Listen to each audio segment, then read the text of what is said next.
മണ്ഡലകാലം അല്ലേ? അന്നേരം അമ്മയ്ക്ക് വലിയച്ഛന് ഓർമ്മ വന്നെന്ന് പറഞ്ഞു. മണ്ഡലകാലം. അച്ഛൻ മലയ്ക്ക് മാല ഇടുന്നതും അച്ഛൻ ഗുരുസ്വാമിയായി കെട്ട് നിറയ്ക്കാൻ പോകുന്നതും. എൻ്റെ അച്ഛൻ പണ്ടൊക്കെ ഞങ്ങൾക്ക് ഇഷ്ടംപോലെ പശുക്കളുണ്ടായിരുന്നു, ആടൊക്കെ. അപ്പോൾ അച്ഛൻ പണിയും കഴിഞ്ഞ് വരുമ്പം പശുവിന് ഒരു കൈക്കകത്ത് പിന്നെ പശുവിനുള്ള തീറ്റയും ഒരു കൈക്കകത്ത് ഞങ്ങൾക്കുള്ള ആഹാരവും എല്ലാം ഞങ്ങളുടെ അച്ഛൻ മേടിച്ചുകൊണ്ട് വരുമായിരുന്നു. ഒരു ദിവസം പിന്നെ ഒന്നും മേടിക്കാതെ വന്നപ്പം ഞങ്ങൾ ചോദിച്ച്, അല്ല ബീട്രൂട്ട് അച്ഛൻ ഇഷ്ടമായിരുന്നു. ബീട്രൂട്ടിൻ്റെ ഈ ഞെടുപ്പ് ഇങ്ങനെ പിടിച്ചോണ്ട് വരുമായിരുന്നു അച്ഛൻ. സമയത്തല്ല, ഇതെങ്ങനെ പിടിച്ചോണ്ട് വരുമായിരുന്നു.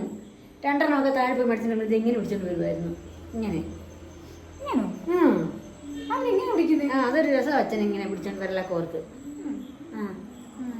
അപ്പം ഞാനന്ന് ബീട്രൂട്ട് അരിയാൻ പോവാണേ.